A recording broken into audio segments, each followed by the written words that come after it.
We are Diamond Venom Braided Studio, aka Diamond Venom Artistry, and welcome to our YouTube channel where we teach you about braiding and business collectively. Okay, so today's video I'm showing you how I make braided wigs for my alopecia clients. That is the main reason that I make them. Now, myself, I actually enjoy wearing braided wigs as well because you don't get this situation here with new growth and all of that going on. You don't have to worry about that. You can enjoy a beautiful braided look, and if the braids are nice and neat, you don't have to worry about them messing up. So if you there's nothing to tuck because you're not braiding someone's hair. So if your braids are nice and neat and the stitches are tight, then that's a braid that will last 6 months to a year with proper upkeep and maintenance by your client. So I'm going to demonstrate for you today how to create your own braided wig. All of the items that I use for the construction of this unit and pretty much all the units that I do make are available in our Amazon storefront. The link to that is in the description below. It's also in our link tree, which is in our banner up above. If you're new here and you like what you're hearing so far, you like what you're seeing, make sure that you give us a thumbs up and also subscribe and hit that notification bell so you never miss an upload or a live stream like what we're doing right now. But what I've done so far is I have done some ventilation, and what ventilation is adding hair into a net. You can do this with human hair, you can do it with synthetic hair, and this is the way I like to do it. This is synthetic hair when I'm making a braided hair wig. Now I also do human hair units as well, but today I'm showing you the construction of a synthetic braided wig. Now, just so you have a little background about me, and so that you feel like I kind of, am able to talk to you about this right now. I am a licensed cosmetologist, and I have been braiding for 13 years.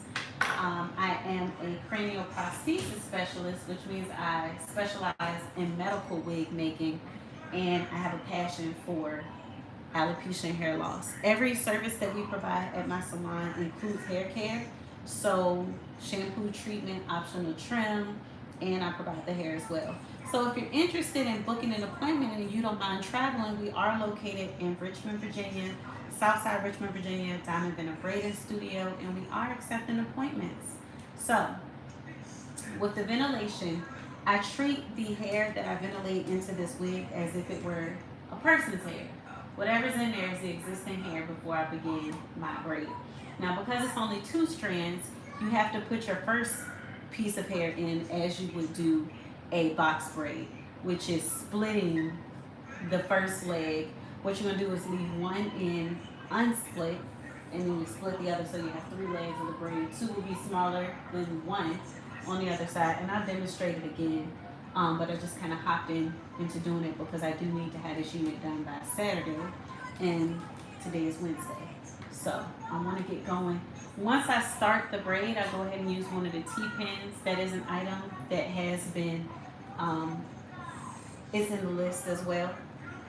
I like to use the T-pins because it reduces tension on the cap. Now, something that I do, because sometimes a tear is inevitable, is I go ahead and go back through and sew it at the same way that I would do a sew-in. If I were a sew-in or a wig using bundles.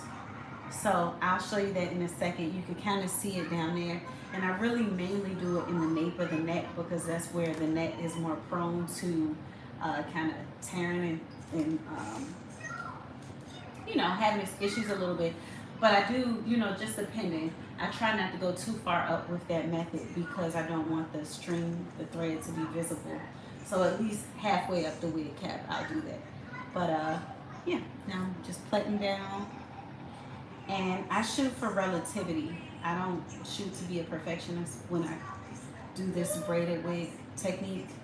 It's just for it to relatively look the same so that overall it gives the illusion of, oh, those are all the same size. Yeah.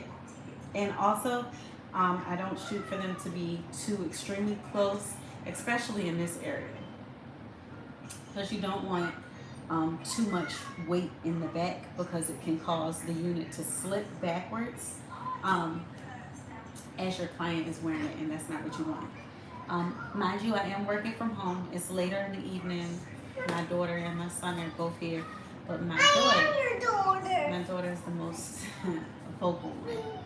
Um, don't do that, Kobe. All right, go watch your show. Get off of the chair like that. You're gonna hurt yourself. Go watch your show. Get your ducky. Get your ducky, Kobe. Okay, but yeah, so the main objective here is not to apply excessive tension. So the items that I have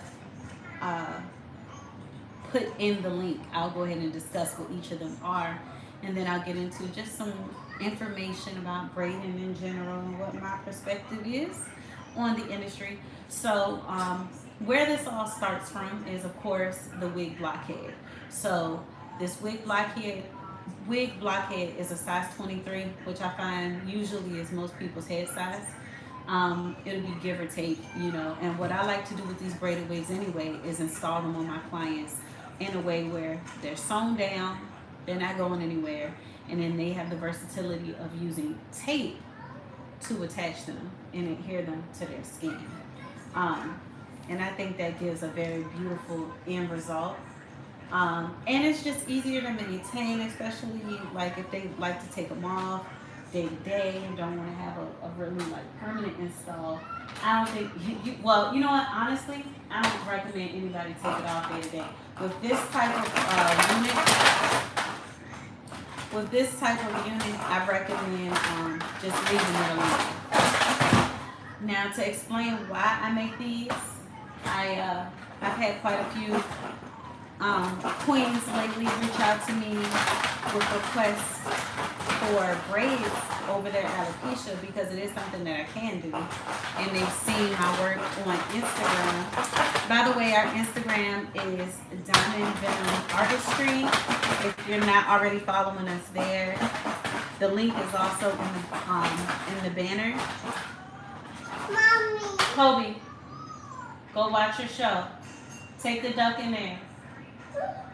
But the link is also in the banner, and it's in our link tree to all of our social media. Kobe, go watch your show. But yeah, and so that way you can see some of the work and also connect with us on our other channels and platforms as well. And excuse the noise. But yeah, I go ahead and put it in like that. And as promised, I'm going to show you on the next braid. That wasn't intentional to forget to show you. So I'm going to show you in a second exactly how I do it. If you would like a detailed explanation of how to do this, we do have an online university, which is Venom University. It's DVABossLabAcademy.com. Kobe, go in there and watch your show and take the duck with you, okay? But it's DVABossLabAcademy.com, and it is a virtual training experience. So I focus mainly on the sanitation, disinfection, healthy hair care portion, and then the business aspect of braiding. That's what I focus on, because there are lots of awesome YouTube videos out here that teach technique. I also teach braided wigs. I like to do that because that's something I really enjoy. But my specialty is more so on like the soft skills, the customer service, because I've done several years of sales and customer service and won awards in the corporate world doing that. So that has made my business soar since becoming an entrepreneur, and those are skills that I feel are very valuable, because a lot of times in business the biggest complaints that you'll hear are that, oh, their customer service is horrible, or they don't know how to talk to people, or I don't like the experience. And that's really more of what your brand is than the pictures and your logo and all of that stuff. Branding is about how you make people feel, how your brand makes people feel when they're not interacting with you. What feelings and thoughts do they get when they think of you? That's branding. And then marketing is understanding your target audience. And then advertising is how you use branding to communicate with your target market. Okay, so just to kind of expand on the marketing piece, Marketing. This is something I didn't do when I went full time, when I for any of the time that I've been doing hair. And I literally just learned this recently. I'm gonna give you a plug and tell you where I learned it from. Ellie Talks Money. I love Ellie. She knows a lot. She's a wealth of information, and she has a lot of experience in the financial area um, of business. Like she knows her stuff really. And I just did her Mommy Millionaire Challenge, and it was awesome. I gained a lot of insight from it, and I look forward to working with her in the near future. I will, spin the block and go ahead and work with Ellen because I definitely see value in her and what she brings to the table. It just wasn't the opportunity that made sense for me at this time because I already am running a business right now, and the real challenge that I had with my business was that I've been a service-based business all 13 years that I've been doing this, and I didn't understand that you definitely need multiple verticals within your niche to ensure your success, because anything can happen at any point that can affect your profitability, which at the end of the day, the whole point of a business is to be profitable. Kobe, take that in the room. The whole purpose of a business is to be profitable at the end of the day. It's not for, just to say you have a business. It's to definitely make sure that you are profitable. And then beyond that, in being profitable, you want to have your freedom. You want to have time freedom. You want to have work-life balance. And that is not something that I have had in being a braider down through the years. So definitely, I'm glad that I ran across Ellie because a lot of the things she was talking about are essential. And I've read a few books. Some of the books that I've read that I recommend are Third Circle Theory. And that's what had planted the seed in my mind a long time ago of it said you need verticals within your business. And I'll go a little farther to kind of expand on what that means. So if you're a braider like me, the goal, I'm going to tell you this fun fact that I just learned that really lit a fire up under me. You're still considered a small business if you make $3 to $5 million. I didn't know that, and I just learned it recently.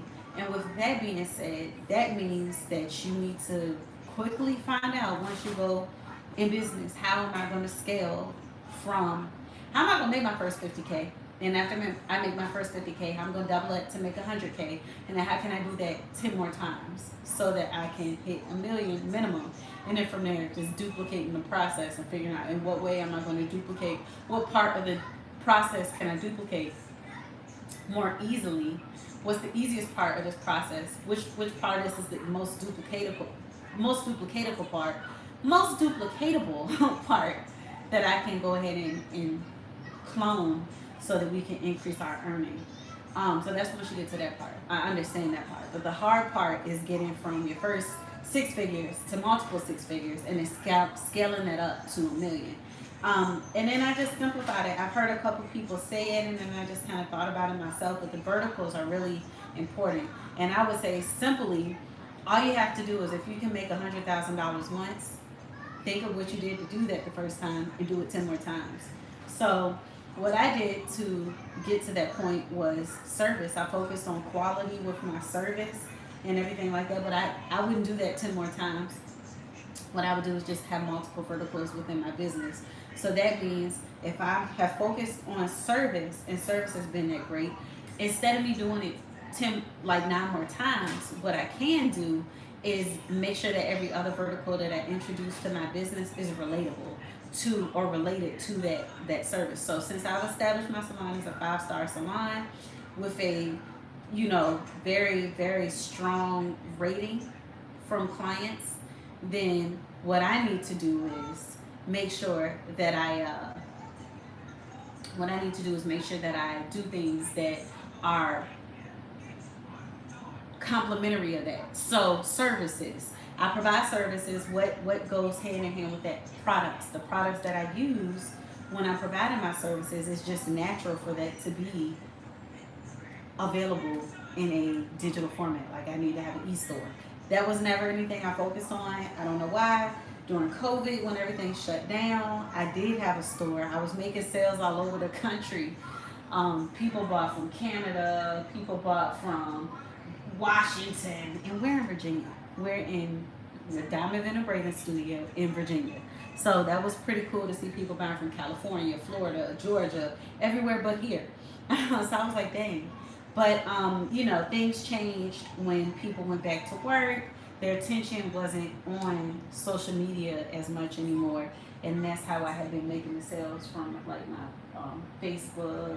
And so I didn't know how to keep it alive after COVID when everybody went back to work and nobody was really pressed about that anymore. So I just stopped worrying about it because the way that I sold my products in the past was like through service, consultative selling, which is I'm doing the service on you. I'm demonstrating how it works and explaining the benefits to you, and you just naturally want to get it. And I had a good deal, an irresistible offer for, you know, you get like what 50% off if they purchase the product with a hair service, because the hair services are quite uh, sizable. It's an investment. So I don't mind giving them 50% off on a product that's going to help you maintain this hairstyle and let it be walk-in advertisement for me in the salon. So that is my thought process on that when it comes to business. That's what I'm in the process of doing right now. So if you want to know how to do what I did, which is make your first 100K in business as a braider, we do have a challenge coming up. It's six-figure braider, six-figure braid boss coming up shortly, and that will be available to you if you are a braider. I do recommend going to school to get your cosmetology license, especially if you're in a state that requires it for braiding. But if not, I recommend getting your cosmetology license. Okay, wait for me and I'll get them for you, okay? Look, Mommy. But yeah, I recommend I said blueberries. I heard you. Go watch your show and I'll get you some blueberries, okay? But yeah, I recommend going to cosmetology school because it's just going to give you the foundation you need to understand the hair and the scalp, the diseases that you can spread if you're not properly sanitizing your tools, and just it makes you a trained professional. Now, the reality of beauty school is that it does not prepare you for the industry as in specialized skill sets, but it does give you a good foundation to start from when you're learning and getting up off the ground. But yeah, I hope this was helpful. I didn't go into too much detail on every single thing that I was using because I did list it, and the link that I have in the description, the make your own braided wig, all of the essentials that you need are in there. But I will describe everything. I know I already said the canvas blockhead and the tripod are necessities. And then after that, what you want to make sure you have is, of course, your net. And the net that I like to use is linked in there. I like this one because you can ventilate it easiest. And that is why I recommended the crochet hooks that I recommended, because you have different sizes. You definitely need this one for the back. You could go smaller if you like. You could use the black color. You can use the black color for the whole unit if you like. But definitely black or white crochet hooks for this front section because the holes are smaller up there. And you could definitely tear the lace. But thank you so much for watching. Again, like I said, if you're new here, make sure that you give this video a thumbs up. If you enjoyed it, don't forget to subscribe. Kobe, go watch your show. Watch the train. Don't forget to subscribe so that you never miss a live video or an actual post. I post shorts. I post videos. I have a ton of them sitting in my phone that I have to compile. We are putting, well, I am putting a video together of me customizing the salon and my suite in the back of the salon. So I have a salon and a suite as well in the back of the salon, and I will show you the customization process of all of that because we have some exciting things coming for the summer, and I can't wait to share them with you. So if you want to see the exciting news that I have to share with you, make sure that you connect with us. And then once you leave a comment down below and tell me what you thought about this video, and also, like it if you liked it, and subscribe to us. Then go ahead and connect with us on our other channels, which would be Instagram, Diamond Venom Artistry, and our TikTok, which is Diamond Venom Beauty. We are almost at, 15K on TikTok. So connect with us everywhere. I go live on there too, and it's more of like a hangout spot. We do karaoke, sing, dance, have fun while I'm doing hair live. But I've just been focused more on creating long form content for YouTube. as opposed to Mom, I be slipped. careful, Munch. You don't want to hurt yourself. But But I already hurt myself. okay, so go sit down, okay? So you don't hurt yourself again. I love you. But yeah, I've been focused more on long form content. That's why I haven't been going live on my TikTok lately. But I have been trying to just at least post something to stay, you know, consistent. Hey y'all, I'm here. But yeah, I've been focused on my YouTube channel because I have a lot of like valuable content I want to share with y'all that I'm actually working on creating full videos for. I have all the content in my phone. I just have to do my voiceovers and compile everything. But yeah, if you enjoyed this video, make sure that you let me know and leave a comment to let me know what else you may want to see. And I look forward to hearing from you, and I will talk back to you. So thank you guys for watching. Remember, every day of a grind is a good day, so make it count. And I will catch you in the next live, the next post, or on my other channels. Mommy, Until then, peace. my dolly